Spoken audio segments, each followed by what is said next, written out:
Personne ne se lève le matin en pensant qu'un simple stationnement peut bouleverser le cours d'une journée. Et pourtant, ce matin-là, Thomas allait l'apprendre à ses dépens. Le soleil éclairait doucement la petite ville encore à moitié endormie. Les vitrines des commerces reflétaient une lumière dorée et les rues étaient presque silencieuses. Thomas avançait lentement avec son camion, concentré mais étrangement détendu. Après tant d'années sur la route, il connaissait chaque sensation. Le ronronnement du moteur, la vigilance constante, le poids du temps qui presse. Ce jour-là, pourtant, il ressentait un calme inhabituel, comme si rien ne pouvait troubler le cours normal de sa tournée. Il arriva devant l'épicerie où il devait livrer la marchandise et ralentit pour se garer. C'est alors qu'il remarqua quelque chose d'anormal. Une voiture était stationnée beaucoup trop près de son camion. En s'approchant davantage, il comprit que ce n'était pas une simple gêne, mais un véritable blocage. L'espace nécessaire pour manœuvrer n'existait presque plus. Thomas coupa le moteur et observa la situation avec attention. Le parking était quasiment vide. Rien ne justifiait une telle manière de se garer.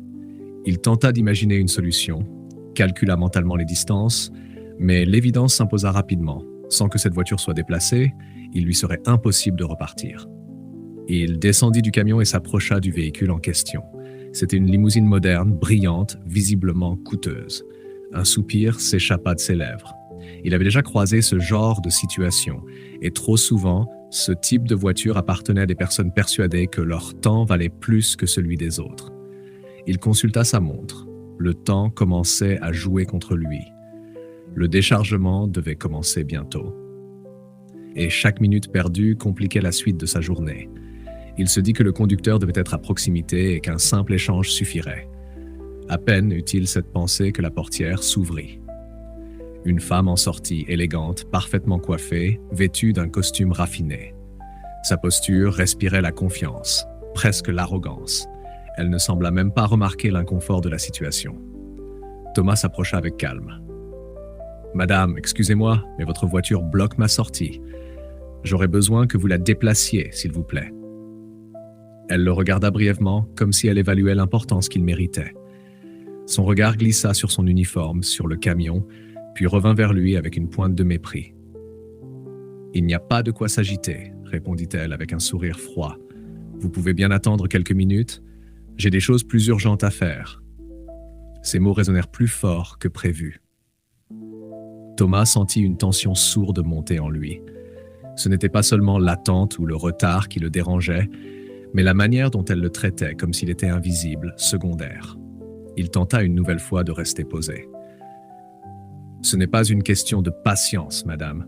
J'ai une livraison à effectuer et je dois repartir rapidement. » Elle soupira, visiblement agacée par cette insistance qu'elle jugeait inutile. « Vous exagérez, dit-elle avant de refermer la portière sans un regard supplémentaire. Thomas resta immobile quelques secondes. Le silence du parking semblait soudain pesant. Quelque chose venait de changer en lui. Ce n'était plus seulement une situation gênante, mais un manque de respect évident. Il comprit à cet instant précis que ce moment, aussi banal qu'il paraissait, allait avoir des conséquences bien plus grandes qu'il ne l'imaginait. Sans le savoir encore, Thomas venait d'entrer dans une histoire qui dépasserait largement un simple problème de stationnement. Avant de continuer, prenez une seconde pour liker cette histoire et vous abonner. Merci. Thomas resta immobile quelques instants, les yeux fixés sur la limousine. Le silence du parking semblait désormais lourd, presque oppressant. Il entendait encore la portière se refermer, ce bruit sec qui avait mis un point final à une discussion pourtant simple. Il inspira profondément, cherchant à calmer la tension qui lui serrait la poitrine. Il n'aimait pas les conflits, encore moins les scènes inutiles. Mais ce qui venait de se passer dépassait le simple désagrément. Il retourna près de son camion et observa l'espace disponible. Il calcula, encore une fois, les distances. Même avec toute son expérience, tenter une manœuvre dans ces conditions serait risqué. Un faux mouvement et c'était l'accident assuré. Il savait qu'il ne pouvait pas se permettre cela ni pour son travail, ni pour sa sécurité. Pendant ce temps, la femme était restée dans la limousine. À travers la vitre teintée, Thomas l'apercevait parler au téléphone, détendue, indifférente à la situation qu'elle avait créée. Cette image acheva de le convaincre qu'attendre ne servirait à rien. Elle n'avait aucune intention de revenir sur sa décision. Thomas sentit alors monter une détermination nouvelle. Pas une colère explosive, mais une certitude froide. Il devait poser une limite. Il repensa à toutes ces fois où il avait préféré se taire, contourner le problème, céder pour éviter des complications. Cette fois-ci, céder reviendrait à accepter le mépris. Il sortit son téléphone de sa poche et s'éloigna légèrement, sans provoquer, sans regarder la limousine. Son geste était calme, presque mécanique. Il composa le numéro des services compétents et expliqua la situation avec précision. Un véhicule mal garé, une sortie bloquée, une impossibilité de circuler. À peine avait-il raccroché que la portière de la limousine s'ouvrit brusquement. La femme sortit, le visage fermé. « Vous avez vraiment appelé la police ?» demanda-t-elle, incrédule, comme si l'idée même la choquait. Thomas la regarda sans agressivité. « Oui, je n'ai pas d'autre choix. Votre voiture bloque totalement la circulation. » Elle secoua la tête, visiblement vexée. Pour la première fois, son assurance semblait vaciller. Elle lança quelques remarques acerbes, parlant d'exagération, d'abus, mais Thomas resta silencieux. Il n'avait plus rien à prouver. Les minutes qui suivirent parurent longues.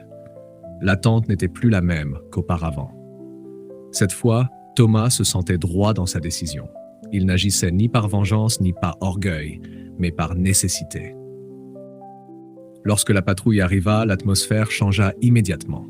Les agents examinèrent la situation, posèrent quelques questions, puis confirmèrent ce que Thomas savait déjà. Le stationnement était gênant et contraire aux règles. La femme tenta d'argumenter, mais ses paroles manquaient de conviction. Les faits parlaient d'eux-mêmes. On lui demanda de déplacer le véhicule immédiatement. Une amende fut établie. Son visage se ferma, partagé entre colère et humiliation. Elle jeta un regard dur à Thomas, comme si elle cherchait à lui faire porter la responsabilité de ce moment. Thomas, lui, ne ressentait ni triomphe ni satisfaction excessive. Seulement un soulagement discret. Il remonta dans son camion pendant que la limousine quittait enfin l'espace qu'elle occupait. En redémarrant le moteur, il sentit que quelque chose avait changé. Il avait agi selon ses principes, sans crier, sans s'abaisser. Pourtant, au fond de lui, une intuition persistait. Cette histoire ne s'arrêterait pas là. Le regard de la femme, chargé de fierté blessée, lui laissait penser que ce simple incident avait semé quelque chose de plus profond. Et tandis qu'il quittait le parking pour reprendre sa tournée, Thomas ne savait pas encore que cette confrontation allait bientôt reprendre une forme totalement inattendue. Les jours suivants reprirent leur rythme habituel, mais pour Thomas, rien n'était tout à fait pareil. L'image de la limousine quittant le parking, le regard chargé de colère et d'orgueil blessé de la femme revenait souvent dans son esprit. Il avait continué sa tournée, respecté ses délais, accompli son travail comme toujours. Pourtant, une sensation persistait. Cette histoire n'était pas complètement terminée. Quelques jours plus tard, alors qu'il venait d'achever un déchargement dans un grand entrepôt, Thomas s'accorda un moment de repos. Assis à l'avant de son camion, il observait le va-et-vient des chariots élévateurs lorsqu'un appel interrompit ses pensées. Le numéro affiché lui était inconnu. Il hésita une seconde avant de répondre. « Allô ? Bonjour, monsieur Thomas.